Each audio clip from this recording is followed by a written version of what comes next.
Hi friends, എല്ലാവർക്കും തൻഷിക്ക് വേൾഡിലേക്ക് സ്വാഗതം. ഇന്ന് വന്നിരിക്കുന്നത് മലബാർ സ്പെഷ്യൽ നെയ്വടയുടെ റെസിപ്പി ആയിട്ടാണ്. മലബാർ ഭാഗത്തൊക്കെ വൈകുന്നേരങ്ങളിൽ ചായക്കടയിൽ കിട്ടുന്ന ഈ ഒരു നെയ്വട വളരെ ഈസി ആയിട്ട് തന്നെ നമുക്ക് വീട്ടിൽ തയ്യാറാക്കിയെടുക്കാൻ പറ്റും. നമ്മൾ ബേക്കറിയിലൊക്കെ കിട്ടുന്ന ബാദുഷയായിട്ട് ഇതിനൊരു സാമ്യം ഉണ്ടെങ്കിലും ബാദുഷ പോലെയല്ല, ഇതിൻ്റെ ഉള്ളിലൊക്കെ നല്ല സോഫ്റ്റാണ്, അടിപൊളി ടേസ്റ്റുമാണ്. ആർക്കും വളരെ എളുപ്പത്തിൽ ഉണ്ടാക്കാൻ പറ്റുന്ന ഈ ഒരു നെയ്വട തയ്യാറാക്കാനായിട്ട് അധികം ഇൻഗ്രീഡിയൻസിൻ്റെ ഒന്നും ആവശ്യമില്ല. അപ്പോൾ നമുക്ക് എങ്ങനെയാണ് ഈ ഒരു നെയ്വട തയ്യാറാക്കുന്നതെന്ന് കണ്ടു നോക്കിയാലോ. വീഡിയോ ഇഷ്ടപ്പെട്ടാൽ നിങ്ങളുടെ ഫ്രണ്ട്സിനും ഫാമിലിക്കൊക്കെ ഒന്ന് ഷെയർ ചെയ്ത് കൊടുക്കണേ. അപ്പോൾ നമുക്ക് വീഡിയോയിലോട്ട് പോകാം. ഇതിനായിട്ട് ഞാനിവിടെ 2 കപ്പ് മൈദയാണ് എടുത്തിട്ടുള്ളത്. ഇതൊരു പാത്രത്തിലോട്ട് ഇട്ട് കൊടുക്കാം. ഇനി ഇതിലേക്ക് ഒരു നുള്ള് ഉപ്പ് ചേർത്ത് കൊടുക്കാം. അതിനുശേഷം ഇതിലേക്ക് 1/4 കപ്പോളം നെയ്യാണ് ചേർത്ത് കൊടുക്കുന്നത്. നെയ്യ് വടയാണല്ലോ, അപ്പോൾ നെയ്യ് 1/4 കപ്പോളം ചേർത്ത് കൊടുക്കണം. അതേപോലെ തന്നെ 1/4 കപ്പ് നല്ല കട്ട തൈര് കൂടി ചേർത്ത് കൊടുക്കുന്നുണ്ട്. അധികം പുളിയില്ലാത്ത തൈരാണ് എടുത്തിട്ടുള്ളത്. ഇനി ഇതിലേക്ക് 2 ടേബിൾ സ്പൂൺ പഞ്ചസാര ചേർത്ത് കൊടുക്കാം. അതിനുശേഷം 1/2 ടീസ്പൂൺ ബേക്കിംഗ് പൗഡറാണ് ചേർത്ത് കൊടുക്കുന്നത്. ബേക്കിംഗ് സോഡയല്ല, ബേക്കിംഗ് പൗഡറാണ് ചേർത്ത് കൊടുക്കുന്നത്.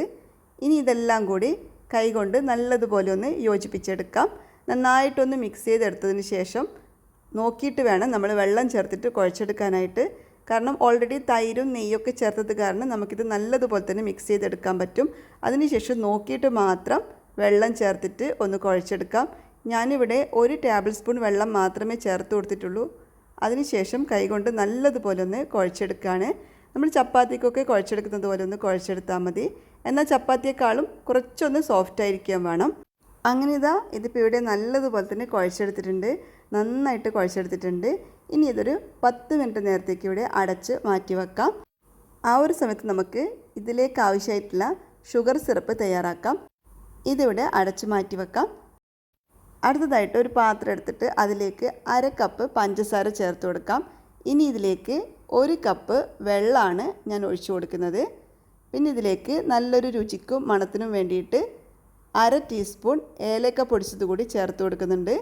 ഇനി സ്റ്റൗ ഓൺ ചെയ്തിട്ട് ഇതെല്ലാം കൂടി നല്ലതുപോലെ ഒന്ന് തിളപ്പിച്ചെടുക്കണം. അങ്ങനെ ഒറ്റ നൂൽ പരുവൊന്നും ആവേണ്ട ആവശ്യമില്ല, നല്ലതുപോലെ ഒന്ന് തിളപ്പിച്ചെടുത്താൽ മാത്രം മതി. അപ്പോൾ ഇതിവിടുന്ന് തിളക്കട്ടെ. ഈ ഒരു സമയത്ത് നമ്മുടെ മാവ് എന്തായി നോക്കാം. മാവ് ഇവിടെ നല്ലതുപോലെ തന്നെ സോഫ്റ്റായിട്ടുണ്ട്, എക്സ്ട്രാ സോഫ്റ്റായി വന്നിട്ടുണ്ട്. ഇനി ഇത് ഒന്നുകൂടി ഒന്ന് കുഴച്ചതിന് ശേഷം ഇതിൽ നിന്ന് ചെറിയൊരു ഉരുള എടുത്തിട്ട് നമുക്കൊന്ന് ഷേപ്പ് ചെയ്തെടുക്കാം. വടയുടെ ഷേപ്പിലാണ് ഇത് ചെയ്തെടുക്കുന്നത്. ആദ്യം തന്നെ നല്ലതുപോലെ ഉരുട്ടിയിട്ട് ഒരു കുഞ്ഞു ബോളാക്കി എടുക്കാം. അതിനുശേഷം നെയ്യിലോ അല്ലെങ്കിൽ ഇതുപോലെ വെള്ളത്തിലോ വിരലൊന്ന് ഡിപ്പ് ചെയ്ത ശേഷം ഇതുപോലെ ഒരു കുഴി ഉണ്ടാക്കി കൊടുക്കാം. സെൻട്രലായിട്ട് ഇതുപോലൊരു കുഴി ഉണ്ടാക്കി കൊടുക്കാം. ഇങ്ങനെ ചെയ്യുന്ന സമയത്ത് എല്ലാ ഭാഗവും ഒരുപോലെ ഫ്രൈ ആയി കിട്ടും. വളരെ പെട്ടെന്ന് തന്നെ നമുക്ക് ഫ്രൈ ആയി കിട്ടുന്നതായിരിക്കും. അപ്പോൾ ഇതുപോലെ വടയുടെ ഷേപ്പിൽ എല്ലാം ഒന്ന് ചെയ്തെടുക്കാം. ഒരു കുഞ്ഞു വടയുടെ ഷേപ്പിലാണ് ഞാൻ ചെയ്തെടുത്തിട്ടുള്ളത്. അപ്പോൾ ഇതിന് സൈസൊക്കെ നിങ്ങൾക്ക് തീരുമാനിക്കാവുന്നതാണ്. ഞാനിപ്പോൾ ഇവിടെ ഒരു കുഞ്ഞു വടയുടെ ഷേപ്പിലാണ് ചെയ്തെടുക്കുന്നത്. അപ്പോൾ ആദ്യത്തെ വടയുടെ ഷേപ്പ് ചെയ്തെടുത്തിട്ടുണ്ട്. ഇതേപോലെ ബാക്കിയുള്ളതെല്ലാം ഒന്ന് ഷേപ്പ് ചെയ്തെടുക്കാം. ഇതുപോലെ വെള്ളത്തിലോ നെയ്യിലോ വിരൽ ഡിപ്പ് ചെയ്ത ശേഷം ചെയ്തെടുക്കുകയാണെങ്കിൽ ഒട്ടിപ്പിടിക്കൊന്നുമില്ല, വളരെ എളുപ്പത്തിൽ നമുക്ക് ഷേപ്പ് ചെയ്തെടുക്കാൻ പറ്റും. അങ്ങനെ എല്ലാം ഞാനിവിടെ ഷേപ്പ് ചെയ്തെടുത്തിട്ടുണ്ട്. ഈ ഒരു അളവിൽ എനിക്ക് കിട്ടിയിരിക്കുന്നത് 14 വടയാണ്. ഇനി എണ്ണ ചൂടായതിനു ശേഷം നമുക്കിത് എണ്ണയിലിട്ടിട്ടൊന്ന് ഫ്രൈ ചെയ്തെടുക്കണം. അപ്പോൾ നമ്മുടെ ഷുഗർ സിറപ്പ് ഇവിടെ തയ്യാറായിട്ടുണ്ട്. അതിന് ചൂട് പോവാതിരിക്കാനായിട്ട് ഞാനിവിടെ അടച്ച് വെച്ചിട്ടുണ്ട്. ഇനി ഷേപ്പ് ചെയ്ത് വെച്ചിരിക്കുന്ന ഓരോ വടയും നമുക്ക് എണ്ണയിലിട്ടിട്ടൊന്ന് ഫ്രൈ ചെയ്തെടുക്കാം. എണ്ണ ഓവറായിട്ട് ചൂടാവാൻ പാടില്ല, ജസ്റ്റ് ഒന്ന് ചൂടായി വരുമ്പോഴേക്കും ഇത് എണ്ണയിലോട്ട് ഇട്ട് കൊടുക്കണം. ഇല്ലെങ്കിൽ വളരെ പെട്ടെന്ന് തന്നെ കരിഞ്ഞു പോകാൻ ചാൻസ് ഉണ്ട്. അതേപോലെ തന്നെ ലോ ഫ്ലെയിമിലിട്ടിട്ട് വേണം നമ്മളിത് ഫ്രൈ ചെയ്തെടുക്കാനായിട്ട്. അത് പ്രത്യേകം ശ്രദ്ധിക്കണേ, വളരെ പെട്ടെന്ന് തന്നെ ഇത് കരിഞ്ഞു പോകും. അതുകൊണ്ടാണ് പറയുന്നത്. ഇതുപോലെ ഒരു സ്പൂൺ യൂസ് ചെയ്തിട്ട് ചൂടായ എണ്ണ ഇതിൻ്റെ മുകൾ ഭാഗത്ത് ഒഴിച്ചു കൊടുക്കുകയാണെങ്കിൽ വളരെ പെട്ടെന്ന് തന്നെ ഇത് ഫ്രൈ ആയി കിട്ടും. അതേപോലെ നമുക്ക് അധികം ഓയിൽ ആവശ്യമായിട്ട് വരില്ല, അധികം ഡീപ്പ് ഫ്രൈ ചെയ്യേണ്ട വരില്ല. ഇതുപോലെ ഒന്ന് ഓയിൽ ഒഴിച്ചു കൊടുത്താൽ മാത്രം മതി. വളരെ ലോ ഫ്ലെയിമിൽ തയ്യാറാക്കുന്നത് കൊണ്ട് തന്നെ ഇത് ഫ്രൈ ആവാനായിട്ട് 10 മിനിറ്റ് വേണ്ടി വരും.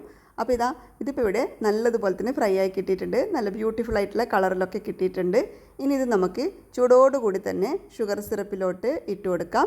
ഇത് ഇട്ട് കൊടുക്കുന്ന സമയത്ത് ഷുഗർ സിറപ്പിനും അത്യാവശ്യം ചൂടുണ്ടായിരിക്കണം. ഷുഗർ സിറപ്പിൻ്റെ ചൂട് പോയിട്ടുണ്ടെങ്കിൽ ജസ്റ്റ് ഒന്ന് ചൂടാക്കിയിട്ട് വേണം നമ്മളിത് ഇട്ട് കൊടുക്കാനായിട്ട്. ഷുഗർ സിറപ്പിന് അത്യാവശ്യം ചൂടുണ്ടെങ്കിൽ മാത്രമേ ഇതിലോട്ട് ഷുഗർ നന്നായിട്ട് ഇറങ്ങി കിട്ടുള്ളൂ. അപ്പോൾ അതുകൊണ്ട് ഷുഗർ സിറപ്പിനും ചൂടുണ്ടായിരിക്കണം. ഞാനിത് അധിക സമയമൊന്നും ഷുഗർ സിറപ്പിലോട്ട് ഇട്ട് കൊടുക്കുന്നില്ല.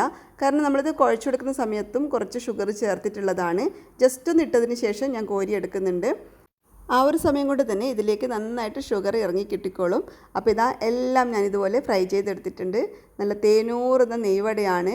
നല്ല രുചിയാണ് കഴിക്കാനായിട്ടും. വളരെ പെട്ടെന്ന് തന്നെ തയ്യാറാക്കിയെടുക്കാനും പറ്റും. ആർക്കും ഈസി ആയിട്ട് തയ്യാറാക്കാൻ പറ്റുന്ന ഒരു റെസിപ്പിയാണ്. എല്ലാവരും തീർച്ചയായിട്ടും ഒന്ന് ട്രൈ ചെയ്ത് നോക്കണേ. ട്രൈ ചെയ്ത് നോക്കിയിട്ട് നിങ്ങളുടെ ഫീഡ്ബാക്ക് കമൻസായിട്ട് അറിയിക്കാനും മറക്കരുത്. അതുപോലെ ഈ ഒരു വീഡിയോ ഇഷ്ടപ്പെട്ടിട്ടുണ്ടെങ്കിൽ നിങ്ങളുടെ ഫ്രണ്ട്സിനും ഫാമിലിക്കൊക്കെ ഒന്ന് ഷെയർ ചെയ്ത് കൊടുക്കണേ. ചാനൽ സബ്സ്ക്രൈബ് ചെയ്യാത്തവരാണെങ്കിൽ ചാനൽ സബ്സ്ക്രൈബ് ചെയ്തിട്ട് കൂടെ കാണുന്ന ബെല്ലൈക്കണിൽ ഓൾ എന്ന ഓപ്ഷൻ കൂടി ഒന്ന് എനാബിൾ ചെയ്തിട്ടോളൂ. അപ്പോൾ നമുക്ക് വീണ്ടും പുതിയൊരു വീഡിയോ ആയിട്ട് കാണാം.